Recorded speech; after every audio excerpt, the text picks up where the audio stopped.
Welcome to Brandon Hall Group's Excellence at Work podcast. You will hear from industry leaders covering innovative, cutting-edge business, learning, and HR topics that weave current market research and technology into each episode. Our Excellence at Work podcast is hosted by Brandon Hall Group's Chief Operating Officer and Principal HCM Analyst, Rachel Cooke. Hi, I'm Rachel Cooke. I'm the COO at Brandon Hall Group and the host of our podcast, Excellence at Work.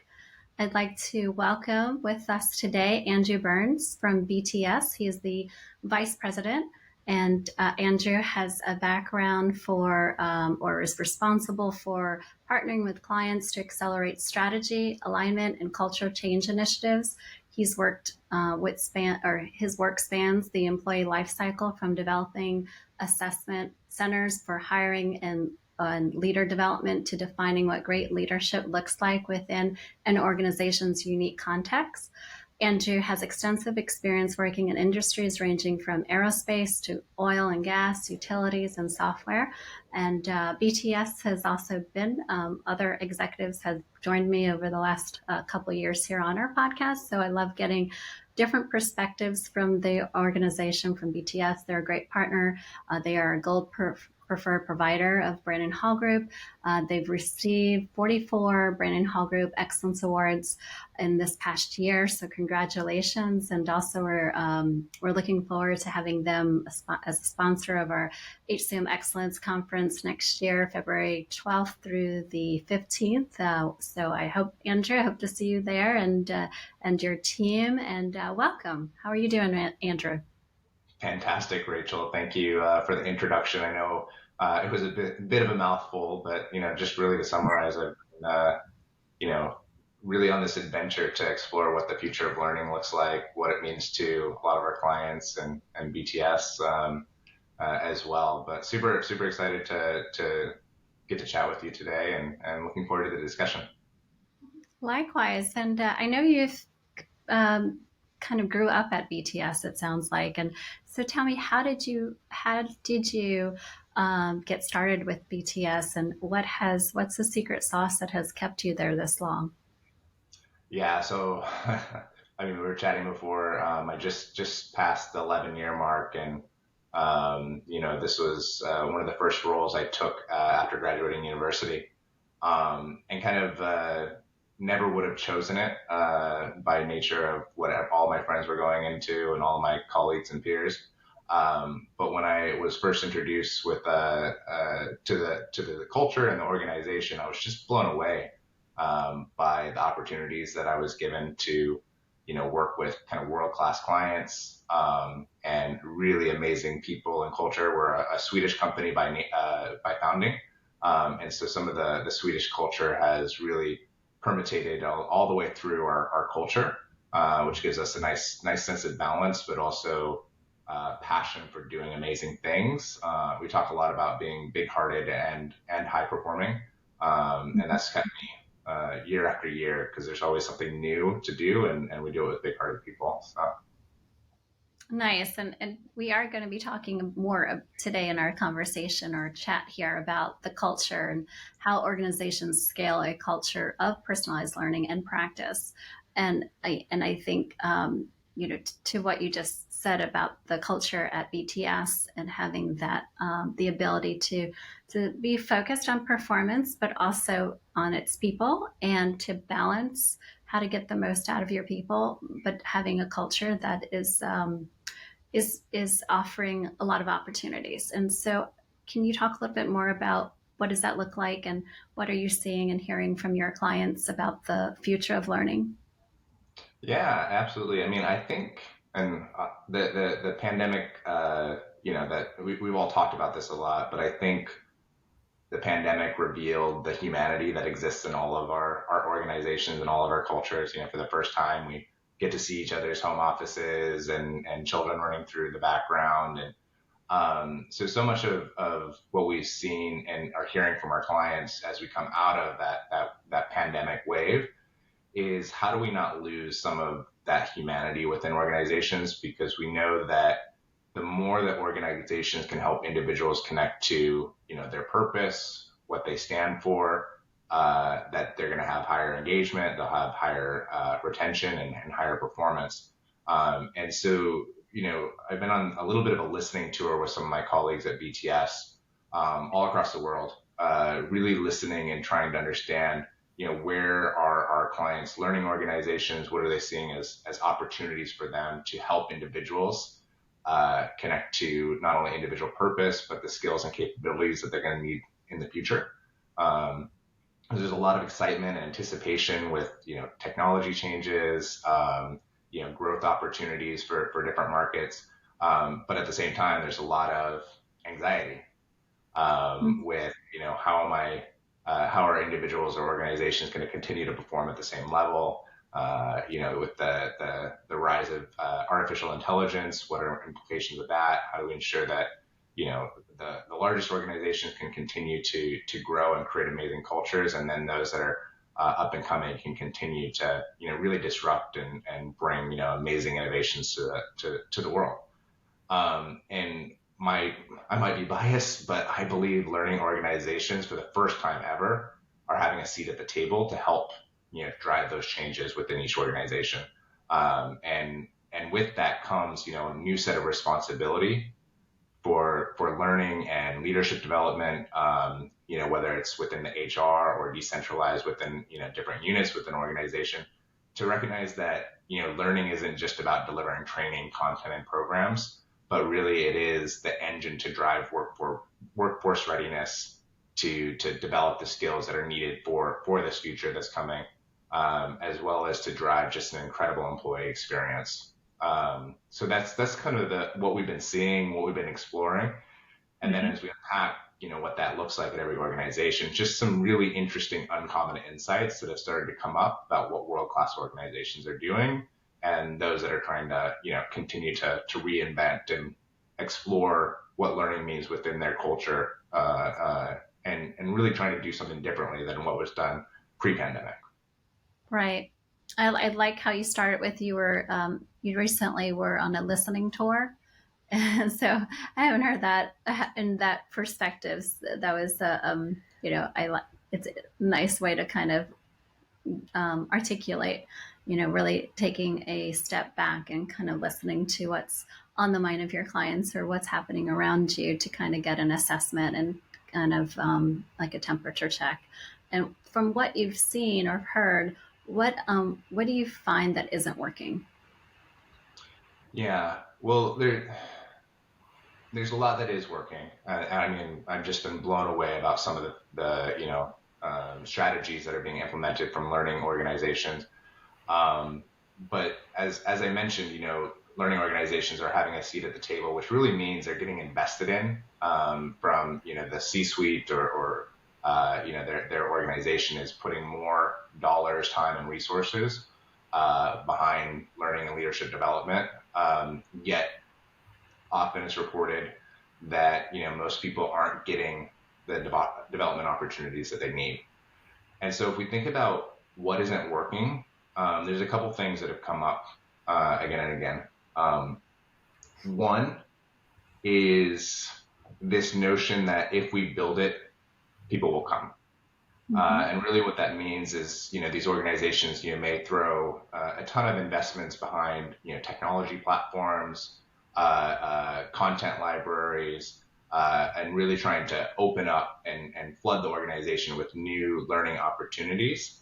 But there's not enough emphasis on actually teaching people how to learn, which is a little bit different and kind of uncommon sense that we found, is that not everybody just can know exactly how do I know what I need to find, when I need to find it, how do I recognize what are the pivotal moments for me as a leader or as a organization where we really need to focus and prioritizing developing those skills. And when the answer is go to another program, take myself out of the job, that also, there's a time and place for that, but that can't be the only answer. And so then if we think about, just because we build it, they won't come, that really means we have to have an overemphasis on how do we drive engagement, that personalization, helping people really connect to how they learn and when they learn.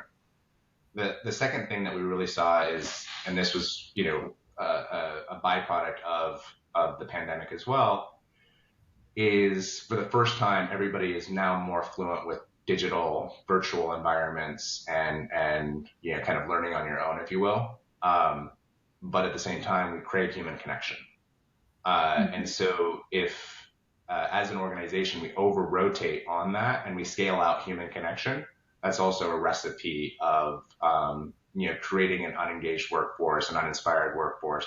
Because ultimately you can watch as many videos as you want, read as many books as you want, but really what helps create, sense making and disrupt mindsets, is that ability to connect with others and learn from those. So those are just two elements that we're seeing that isn't working. And then the third one that I like to emphasize as well is, and this is the biggest shift I'm seeing with clients, is shifting from this, only investing in the top 20% and really looking at how do we democratize and create more opportunities for everyone, everywhere.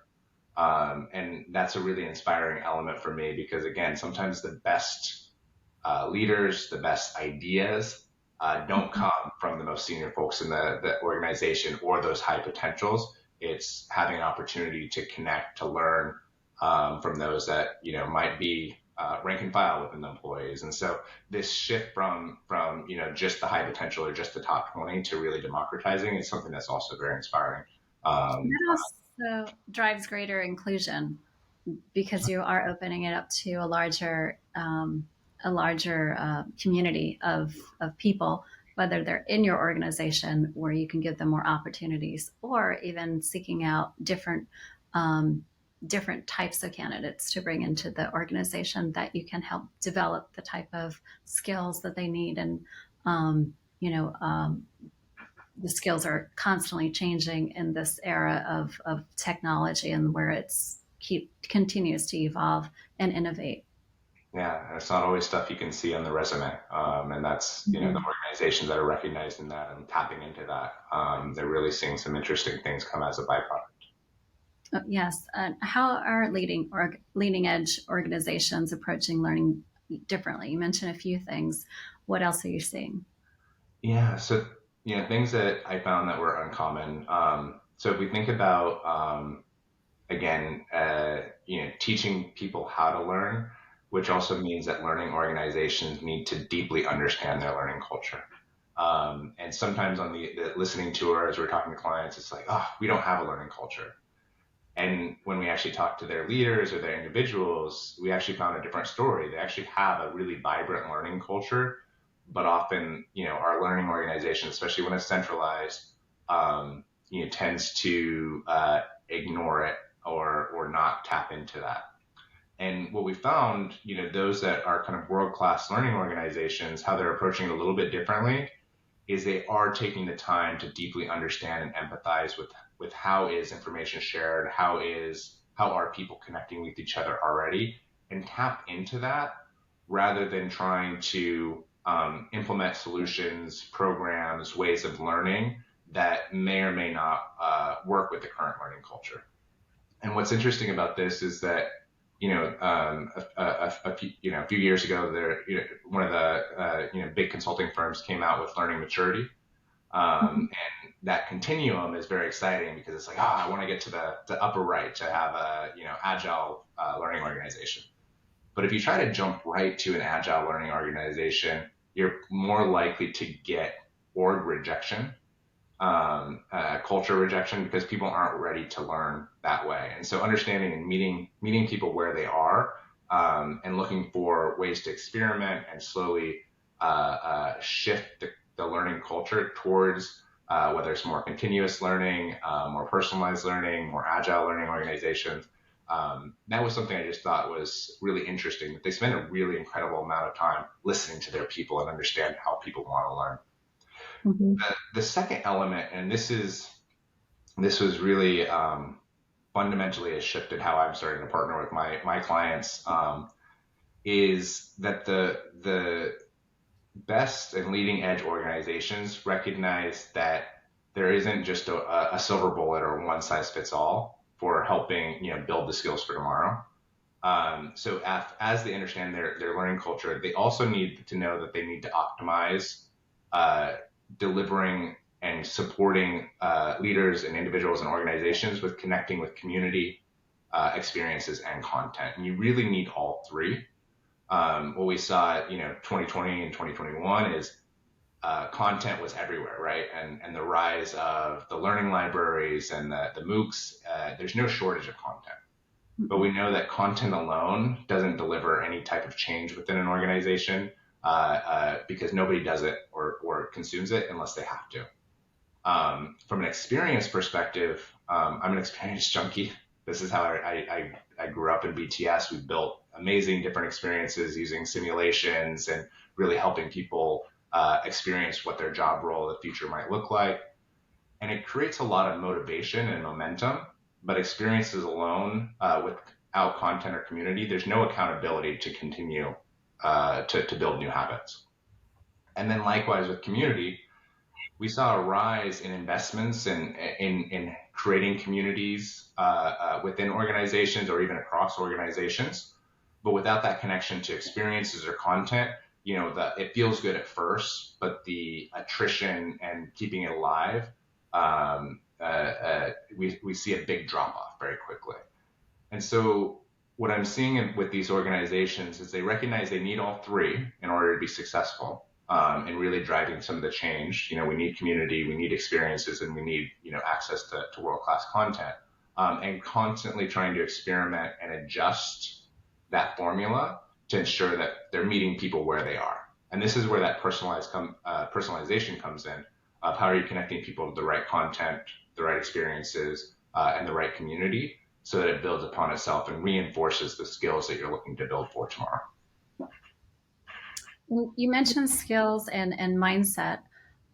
When, it's interesting, this came up during our opening this year in our at our conference, and it kind of stuck with me all year long, because we talk a lot about skills, talk a lot about competencies, building towards, developing skills to align with competencies that the organization needs to be able to perform, or to be able to be able to drive certain behaviors.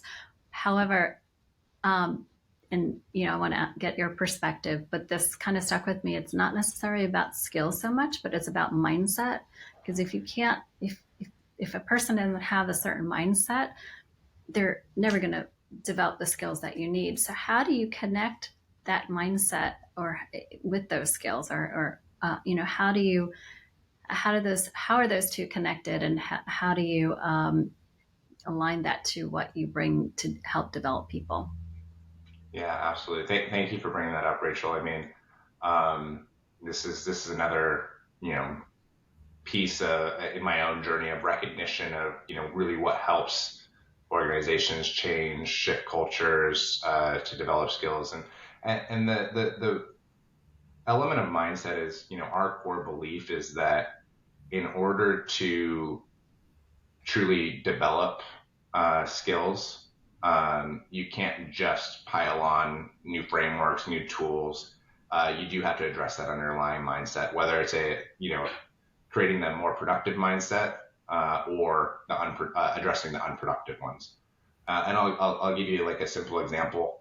I've had many organizations talk about, we really want to create like a customer-centric culture. Okay, let's unpack that. What's at the root issue? And you can come up with the numbers that you need to have to be more customer-centric. I need to be able to develop empathy maps for the customer. I need to be able to communicate with the customers in a certain way that matters to them. But if there's a belief under there that, I will only be rewarded if I deliver on time, on budget, that's going to immediately squash out any customer centricity that you're trying to build in the culture. And so while the skills are great, we've really focused on how do we emphasize and create that community experiences and content that both disrupt and shift any unproductive mindsets, and then start to shift or start to reinforce the skills that will support that over time. And so that combination is something that we've seen over the last 10 years actually be really important. and we have at BTS, we have one of the largest databases of mindset research that's come from our coaching practice. Because again, when you actually are in a coaching conversation, so much of the challenges that a coach when working with a coachee is working on is mindset related. If I'm in a coaching conversation, I'm not going to say, Rachel, I really need to learn a feedback tool. I'm going to say, hey, I'm dealing with Joe over there. He's driving me absolutely crazy. I can't get through to him. I can't influence him. Well, that's the mindset talking. And so in our work within the coaching practice, our coaches capture the notes from this, and we actually mine that data anonymously with a university in Singapore to identify what are the common mindset shifts that organizations need to create. What are the more productive mindsets? And if we can prioritize the few that make the biggest difference, that's going to have an outsized impact on your ability to get people to absorb new skills, to want to learn new skills, and be open to the community and the experiences and content that you may formally or informally deliver within your learning organization. That's fascinating and so very true. And how can you get better? How can you learn if your mind's not there, if you're just not ready to change, or if you're not interested, or whatever that blockage. Our kids at home, one's a baseball player and her daughter, she's in a little bit of everything, and soccer and volleyball. And it's, if they don't show up ready with their minds ready, they're just not going to have a good game. So same thing in the workplace. If your mind's not, and so many times we see, whether it's a leader or a team member, that just totally derails the agenda or derails whatever initiative is happening, or new, whatever it might be, if it's their own fear of change or dislike, or it's so important that we really understand how these behaviors are impacting what we want to change, and that we have in place tools like what you have, or also change management in place, so that we are ready and we're change ready. Because we have talked a lot about being agile, especially with technology, and our leaders need to be agile, our learning administrators or authors need to be agile. But how can you be agile if your mind is not ready? If your mind, if you don't have the strategies in place, how can you embrace all this change? It's just, you're setting yourself up for failure if you don't take into consideration mindset and coaching and these other tools. And what I love about both of those examples, I mean, I have two daughters at home, and we recognize this as well. Like, the great thing about kids is their mindsets are more malleable because they don't have decades of experiences. Yes, I mean, they don't have decades. Malleable. That's right. That's right. And then you think about within the organizations, yeah, absolutely. Like, even thinking about change, there's so many unproductive mindsets that may be preventing them, whether, hey, change is happening to me, there's nothing I can do, or, I need to control it and put everything step by step into a plan, all of these things that can get in the way of some of the productive mindsets. And they can be brilliant people. I mean, extremely brilliant people. And they just don't have the mindset to embrace where the company's going, or new changes, or whatever it might be, political agendas. There's a variety of different, sorry, Andrew, I know you were continuing. What were you going to say?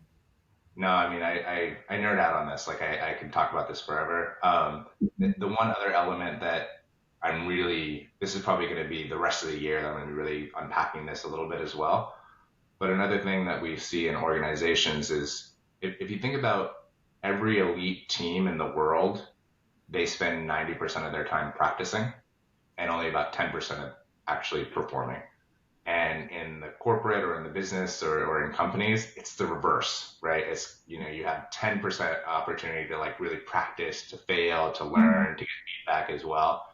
So this is another element that I'm really, really curious about, going back to mindsets as well, is because the best way to disrupt a current mindset is to practice something differently, to see and experience like, oh, okay, when I try on this mindset around change or around agile, around customer centricity, I get a different result. Okay, let me try that a little bit more. Mm-hmm. And if we think back to the community content and experiences, so much of learning organization is focused on the individual. And individuals are only get us so far. Ultimately, what delivers, the business performance, the engagement is the dynamics of team. And so the more that we can move towards enabling the team, and not just the team leader, but the actual teams to support each other, to build community across teams, to access the right content that helps them get better, and to explore different concepts and mindsets, and then enough experiences that allow them to form and work through conflict and get better as a team as well. So just another element that I'm really going to be interested in, to see how teams, how organizations start to tap into that. And my core belief is teams are the new hero. It's not about the individual hero; it's about the team. We've been doing a lot of research around teams over the years too, and continuously leaders say, or learning leaders will report that they are important. However, how they prioritize and how they develop and how they align resources to developing teams still has been a disconnect.